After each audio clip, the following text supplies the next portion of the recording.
ಇತ್ತೀಚೆಗೆ ಸೋಷಿಯಲ್ ಮೀಡಿಯಾದಲ್ಲಿ ನಟ ನಟಿಯರಿಗೆ ಕಾಮೆಂಟ್ ಮಾಡೋದು, ನಟಿಯರಿಗೆ ಮತ್ತು ರೀಲ್ ಸ್ಟಾರ್ಗಳಿಗೆ ಕಾಮೆಂಟ್ ಮಾಡೋದು, ಮಹಿಳೆಯರ ವಿರುದ್ಧ ಮೆಸೇಜ್ಗಳನ್ನು ಹಾಕೋದು, ಪೋಸ್ಟ್ಗಳನ್ನು ಮಾಡುವಂಥದ್ದು ಜಾಸ್ತಿ ಆಗ್ತಿದೆ. ಈಗಾಗಲೇ ನಟಿ ರಮ್ಯಾ ಅವರಾಗಿರ್ಬೋದು, ರುಕ್ಮಿಣಿ ವಸಂತ್ ಆಗಿರ್ಬೋದು, ಮತ್ತು ದರ್ಶನ್ ಅವರ ಪತ್ನಿ ವಿಜಯಲಕ್ಷ್ಮಿ ದರ್ಶನ್ ಆಗಿರ್ಬೋದು, ಅವರ ಒಂದು ಪ್ರಕರಣಗಳಲ್ಲಿ ಅಂದರೆ ಅವರಿಗೆ ಅಶ್ಲೀಲವಾಗಿ ಮೆಸೇಜ್ ಹಾಕಿದಂಥವ್ರಾಗಿರ್ಬೋದು, ಕಾಮೆಂಟ್ ಮಾಡಿದಂಥವ್ರಾಗಿದ್ದು, ಅಂಥವರ ವಿರುದ್ಧ ಈಗಾಗಲೇ ಪ್ರಕರಣವನ್ನು ದಾಖಲಿಸಿಕೊಂಡು ಪೊಲೀಸರು ತನಿಖೆ ಮಾಡ್ತಿದ್ದಾರೆ, ಬಿಸಿ ಮುಡಿಸ್ತಾ ಇದ್ದಾರೆ. ಅದಾಗಿಯೂ ಕೂಡ ಕೆಲವರು ಸೋಷಿಯಲ್ ಮೀಡಿಯಾದಲ್ಲಿ ಮತ್ತೆ ನಟಿಯರಿಗೆ ಅಶ್ಲೀಲವಾಗಿ ಕಮೆಂಟ್ ಮಾಡೋದು ಮತ್ತು ಮೆಸೇಜ್ ಮಾಡುವಂಥ ಕೆಲಸವನ್ನು ಮಾಡ್ತಿದ್ದಾರೆ. ಈಗ ಮತ್ತೋರ್ವ ನಟಿಗೂ ಕೂಡ ಅದೇ ರೀತಿಯಾಗಿ ಕಿರುಕುಳ ಆಗ್ತಿದೆ ಅಂತೇಳಿ ಪೊಲೀಸ್ ಠಾಣೆ ಮೆಟ್ಲೇರುವಂಥ ಕೆಲಸ ಆಗಿದೆ. ಇದ್ರ ಬಗ್ಗೆ ನಾನು ನಿಮಗೆ ಎಕ್ಸ್ಪ್ಲೈನ್ ಮಾಡ್ತಾ ಹೋಗ್ತೀನಿ. ಅದಕ್ಕೂ ಮುನ್ನ ನಮ್ಮ ನ್ಯೂಸ್ 18 ಕನ್ನಡದ ಯೂಟ್ಯೂಬ್ ಚಾನಲನ್ನು ನೀವಿನ್ನೂ ಸಬ್ಸ್ಕ್ರೈಬ್ ಮಾಡಿಲ್ಲ ಅಂದರೆ ಸಬ್ಸ್ಕ್ರೈಬ್ ಮಾಡಿ, ಲೈಕ್ ಮಾಡಿ, ಶೇರ್ ಮಾಡಿ. ಇದರ ಜೊತೆಗೆ ನಮ್ಮ ಸೋಷಿಯಲ್ ಮೀಡಿಯಾದ ಪ್ಲಾಟ್ಫಾರ್ಮ್ಗಳನ್ನು ಅಂದರೆ ಇನ್ಸ್ಟಾಗ್ರಾಮ್, ಫೇಸ್ಬುಕ್ ಹಾಗೂ ಎಕ್ಸ್ ಖಾತೆಗಳನ್ನು ಕೂಡ ನೀವು ಫಾಲೋ ಮಾಡಿ. ಅಲ್ಲೂ ಕೂಡ ಇಂಟ್ರೆಸ್ಟಿಂಗ್ ಮತ್ತು ಎಕ್ಸ್ಕ್ಲೂಸಿವ್ ಕಂಟೆಂಟ್ಗಳನ್ನು ನೋಡ್ಬೋದು.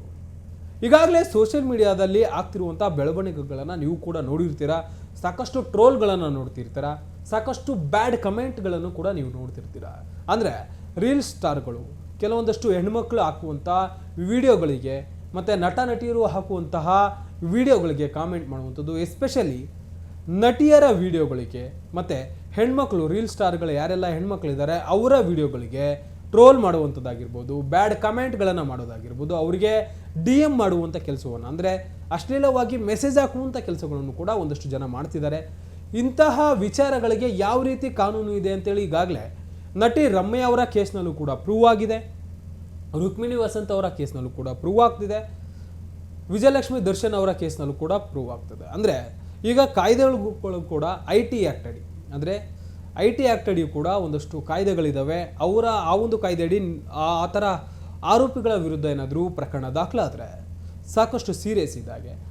ಇದೇ ರೀತಿಯಾಗಿ ನನಗೂ ಕೂಡ ಒಂದಷ್ಟು ಜನ ಕಾಮೆಂಟ್ಗಳನ್ನು ಮಾಡ್ತಿದ್ದಾರೆ, ಅಶ್ಲೀಲವಾಗಿ ಮೆಸೇಜ್ಗಳನ್ನು ಮಾಡ್ತಿದ್ದಾರೆ ಅಂತೇಳಿ ಬಿಗ್ ಬಾಸ್ ಖ್ಯಾತಿಯ ಹಾಗೂ ಸೀರಿಯಲ್ ನಟಿ ಐಶ್ವರ್ಯ ಸಿಂಧೋಗಿ ಅವರು ಈಗ ಸಂಜಯ್ ನಗರ ಪೊಲೀಸ್ ಠಾಣೆಗೆ ದೂರು ನೀಡುವಂತಹ ಕೆಲಸವನ್ನು ಮಾಡಿದ್ದಾರೆ.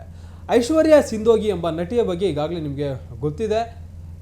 ಕಳೆದ ಬಿಗ್ ಬಾಸ್ ಸೀಸನ್ನ ಸ್ಪರ್ಧಿಯಾಗಿದ್ದರು. ಇದರ ಜೊತೆಗೆ ಈಗಾಗಲೇ ಸೀರಿಯಲ್ಗಳಲ್ಲಿ ನಟಿಸಿದ್ದಾರೆ ಮತ್ತು ಸೋಷಿಯಲ್ ಮೀಡಿಯಾದಲ್ಲೂ ಕೂಡ ಸದಾ ಆ್ಯಕ್ಟಿವ್ ಆಗಿರ್ತಾರೆ. ಅವರು ಮತ್ತು ಶಿಶಿರ್ ಅವರು ಸಾಕಷ್ಟು ರೀಲ್ಸ್ಗಳಲ್ಲಿ ಇತ್ತೀಚೆಗೆ ಮೋಡಿ ಮಾಡಿದ್ದಾರೆ, ಸೋಷಿಯಲ್ ಮೀಡಿಯಾದಲ್ಲಿ ಮನೆ ಮಾತಾಗಿದ್ದಾರೆ. ಆ ನಟಿಗೆ ಓರ್ವ ವ್ಯಕ್ತಿಯಿಂದ ಫೇಕ್ ಪ್ರೊಫೈಲ್ನ ಒಂದು ಅಕೌಂಟ್ನಿಂದ ಸಾಲು ಮೆಸೇಜ್ಗಳಾಗಿರ್ಬೋದು, ಅಶ್ಲೀಲ ಕಮೆಂಟ್ಗಳಾಗಿರ್ಬೋದು, ಒಂದಷ್ಟು ಪೋಸ್ಟ್ಗಳನ್ನು ಮಾಡಲಾಗ್ತಿದೆ ಅಂತೇಳಿ ಈಗ ಪೊಲೀಸ್ ಠಾಣೆ ಮೆಟ್ಲೇರುವಂತಹ ಕೆಲಸವನ್ನು ಮಾಡಲಾಗಿದೆ. ನನಗೂ ಕೂಡ ನನ್ನ ಮರ್ಯಾದೆಗೆ, ನನ್ನ ಘನತೆಗೆ ಧಕ್ಕೆ ಆಗುವಂತೆ ಒಂದು ಫೇಕ್ ಅಕೌಂಟ್ನಿಂದ ಪದೇ ಮೆಸೇಜ್ಗಳು ಬರೋದು, ವಾಯ್ಸ್ ನೋಟ್ಗಳು ಬರೋದು ಮತ್ತು ಕಮೆಂಟ್ಗಳು ಬರುವಂಥ ಕೆಲಸ ಆಗ್ತಿದೆ. ಹೀಗಾಗಿ ಇದರಿಂದ ನನ್ನ ಮರ್ಯಾದೆಗೆ ಧಕ್ಕೆ ಆಗ್ತಿದೆ. ನಾನು ಓರ್ವ ಸೀರಿಯಲ್ ನಟಿ, ನನಗೆ ಒಂದಷ್ಟು ಹೆಸರಿದೆ, ನಾನು ಕೂಡ ಓರ್ವ ಹೆಣ್ಮಗಳು. ನನ್ನ ಒಂದು ವಿಡಿಯೋಗಳಿಗೆ, ನನ್ನ ಒಂದು ಪ್ರಮೋಷನಲ್ ವಿಡಿಯೋಗಳಿಗೆ ಮತ್ತು ನನ್ನ ಅಭಿಮಾನಿಗಳಿಗೆ ಕಾಣುವಂತೆ, ಗೊತ್ತಾಗುವಂತೆ, ಸಾಕಷ್ಟು ನನಗೆ ಧಕ್ಕೆ ಆಗುವಂತೆ, ನನ್ನ ಅಭಿಮಾನಿಗಳಿಗೆ ಬೇಸರವಾಗುವಂತೆ, ನನ್ನ ಮಾನ ಮರ್ಯಾದೆಗೆ ಧಕ್ಕೆ ಆಗುವಂತೆ ಒಂದಷ್ಟು ಕಾಮೆಂಟ್ಗಳನ್ನು, ವಿಡಿಯೋಗಳನ್ನು ಮಾಡುವಂಥ ಕೆಲಸವನ್ನು ಮಾಡ್ತಿದ್ದಾರೆ. ಅಂದರೆ ವಿಡಿಯೋಗಳಿಗೆ ಕಾಮೆಂಟ್ ಮತ್ತು ಮೆಸೇಜ್ಗಳನ್ನು ಹಾಕುವಂಥ ಕೆಲಸವನ್ನು ಮಾಡಲಾಗ್ತಿದೆ. ಇದರಿಂದ ನನಗೆ ಮಾನಸಿಕವಾಗಿ ತೊಂದರೆ ಆಗ್ತಿದೆ, ನನ್ನ ಮಾನ ಮರ್ಯಾದೆಗೆ ಧಕ್ಕೆ ಆಗ್ತಿದೆ ಅಂತೇಳಿ ನಟಿ ಐಶ್ವರ್ಯ ಸಿಂಧೋಗಿ ಅವರು ಈಗ ಸಂಜಯ್ ನಗರ ಪೊಲೀಸ್ ಠಾಣೆಗೆ ದೂರು ನೀಡುವಂತಹ ಕೆಲಸವನ್ನು ಮಾಡಿದ್ದಾರೆ. ಓರ್ವ ವ್ಯಕ್ತಿಯ ಮೇಲೆ ಅನುಮಾನಾಸ್ಪದವಾಗಿ ದೂರು ನೀಡುವಂಥ ಕೆಲಸವನ್ನು ಮಾಡಲಾಗಿದೆ. ಆ ಓರ್ವ ವ್ಯಕ್ತಿ, ಅನುಮಾನಾಸ್ಪದ ವ್ಯಕ್ತಿ ಯಾರಿದ್ದಾರೆ ಅವರು ಐಶ್ವರ್ಯ ಸಿಂಧೋಗಿ ಅವರ ಫ್ಯಾಮಿಲಿ ಫ್ರೆಂಡ್ ಅಂತೇಳಿ ಈಗಾಗಲೇ ಗೊತ್ತಾಗಿದೆ. ಅವರಿಗೆ ಸಾಕಷ್ಟು ವರ್ಷಗಳಿಂದಲೂ ಕೂಡ ಆ ವ್ಯಕ್ತಿ ಪರಿಚಯ ಇದ್ದು, ಈ ಹಿಂದೆ ಕೂಡ ಅವರಿಗೆ ಕಾಲ್ ಮಾಡುವಂಥದ್ದು, ಒಂದಷ್ಟು ಅವಾಚ್ಯ ಶಬ್ದಗಳಿಂದ ನಿಂದಿಸುವಂಥ ಕೆಲಸವನ್ನು ಕೂಡ ಮಾಡಿದ್ರಂತೆ. ಅವರ ವಿರುದ್ಧ ಅದೇ ಸಂಜಯ್ ನಗರ ಪೊಲೀಸ್ ಠಾಣೆಯಲ್ಲಿ ಈಗಾಗಲೇ ಪ್ರಕರಣವನ್ನು ಕೂಡ ಅಂದರೆ ದೂರನ್ನು ಕೂಡ ಇದೇ ಐಶ್ವರ್ಯ ಸಿಂಧೋಗಿ ಅವರು ದಾಖಲಿಸ್ತಿರ್ತಾರೆ. 2022ರಲ್ಲಿ ಈ ರೀತಿಯಾಗಿ ಅವರಿಗೆ ಒಂದಷ್ಟು ಕಿರುಕುಳ ಕೊಡುವಂಥ ಕೆಲಸವನ್ನು ಆ ವ್ಯಕ್ತಿ ಮಾಡಿದ್ರಂತೆ.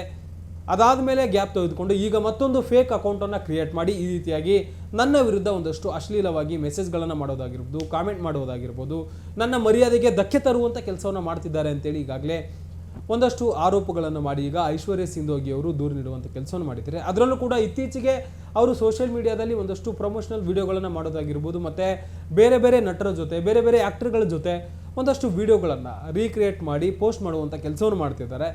ಆ ಒಂದು ವಿಡಿಯೋಗಳಿಗೂ ಕೂಡ ಒಂದಷ್ಟು ಅಶ್ಲೀಲ ಕಮೆಂಟ್ಗಳು ಕೂಡ ಬರ್ತಿದ್ದಾವೆ. ಹೀಗಾಗಿ ಅಂಥವರ ವಿರುದ್ಧ ಕ್ರಮ ಕೈಗೊಳ್ಳುವಂತೆ ಈಗ ಸಂಜಯ್ ನಗರ ಪೊಲೀಸರಿಗೆ ದೂರು ನೀಡುವಂಥ ಕೆಲಸವನ್ನು ನಟಿ ಮಾಡಿದ್ದಾರೆ.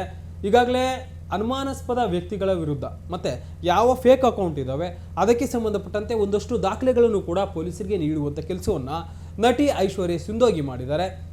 ಸದ್ಯ ಪ್ರಕರಣವನ್ನು ದಾಖಲಿಸಿಕೊಂಡಿರುವಂತಹ ಸಂಜಯ್ ನಗರ ಪೊಲೀಸರು ಪ್ರಕರಣಕ್ಕೆ ಸಂಬಂಧಪಟ್ಟಂತೆ ತನಿಖೆಯನ್ನು ಶುರು ಮಾಡಿದ್ದಾರೆ.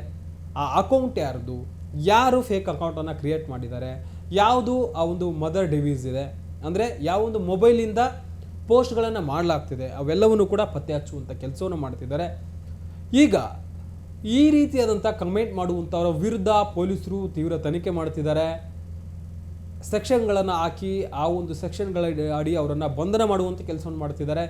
ಎಸ್ಪೆಷಲಿ ಇಲ್ಲಿ ಒಂದು ಕಾಯ್ದೆ ಬರುತ್ತೆ, IT ಆ್ಯಕ್ಟ್ ಅಡಿ 66C ಮತ್ತು 66D ಅನ್ನುವಂಥ ಕಾಯ್ದೆ ಏನಾದರೂ ಅಂತಹ ಆರೋಪಿಗಳ ವಿರುದ್ಧ ಬಿದ್ದರೆ ಆರೋಪಿಗಳಿಗೆ ಬೇಗ ಬೇಲ್ ಕೂಡ ಸಿಗೋದು ಕಷ್ಟ ಇದೆ. ಮತ್ತು ತಮ್ಮ ಆರೋಪ ಏನಾದರೂ ಟ್ರಯಲ್ನಲ್ಲಿ ಪ್ರೂವ್ ಆದರೆ 3 ವರ್ಷಗಳ ಕಾಲ ಪಕ್ಕಾ ಶಿಕ್ಷೆ ಕಟ್ಟಿಟ್ಟ ಬುತ್ತಿ ಅಂತ ವಕೀಲರು ಕೂಡ ತಮ್ಮ ಅಭಿಪ್ರಾಯವನ್ನು ವ್ಯಕ್ತಪಡಿಸುವಂಥ ಕೆಲಸವನ್ನು ಮಾಡ್ತಿದ್ದಾರೆ. ಹೀಗಾಗಿ ಸೋಷಿಯಲ್ ಮೀಡಿಯಾದಲ್ಲಿ ನೀವೇನಾದರೂ ಕಮೆಂಟ್ ಮಾಡೋ ಮುಂದೆ, ಅದರಲ್ಲೂ ಕೂಡ ಕೈಯಲ್ಲಿ ಮೊಬೈಲ್ ಇದೆ, ಇಂಟರ್ನೆಟ್ 5G ಫ್ರೀ ಇದೆ, ನಾನು ಸೋಷಿಯಲ್ ಮೀಡಿಯಾವನ್ನು ಸ್ಕ್ರೋಲ್ ಮಾಡ್ತೀನಿ, ಫೇಕ್ ಅಕೌಂಟನ್ನು ಕ್ರಿಯೇಟ್ ಮಾಡಿ ಹೆಂಗೆ ಬೇಕಂಗೆ ಟ್ರೋಲ್ ಮಾಡ್ತೀನಿ, ಮೆಸೇಜ್ ಮಾಡ್ತೀನಿ, ಕಾಮೆಂಟ್ ಮಾಡ್ತೀನಿ ಅಂತ ನಿಮ್ಮ ಮನಸ್ಸಲ್ಲಿ ಏನಾದರೂ ಇದ್ದರೆ, ನಿಮ್ಮ ವಿರುದ್ಧ ಬಾಧಿತ ವ್ಯಕ್ತಿಗಳು ಏನಾದರೂ ದೂರು ಕೊಟ್ಟರೆ, ನಿಮ್ಮ ವಿರುದ್ಧ 66C ಮತ್ತು 66D ಅಡಿ ಏನಾದರೂ ಪ್ರಕರಣ ದಾಖಲಾದರೆ ನಿಮಗೆ ಶಿಕ್ಷೆ ಕಟ್ಟಿಟ್ಟ ಬುತ್ತಿ. ಹೀಗಾಗಿ ಕೈಯಲ್ಲಿ ಮೊಬೈಲ್ ಇದೆ ಅಂತ ಸೋಷಿಯಲ್ ಮೀಡಿಯಾದಲ್ಲಿ ಕಾಮೆಂಟ್ ಮಾಡೋ ಮುನ್ನ, ಅಶ್ಲೀಲವಾಗಿ ಮೆಸೇಜ್ ಮಾಡೋ ಮುನ್ನ ಒಮ್ಮೆ ಹುಷಾರಾಗಿರಿ.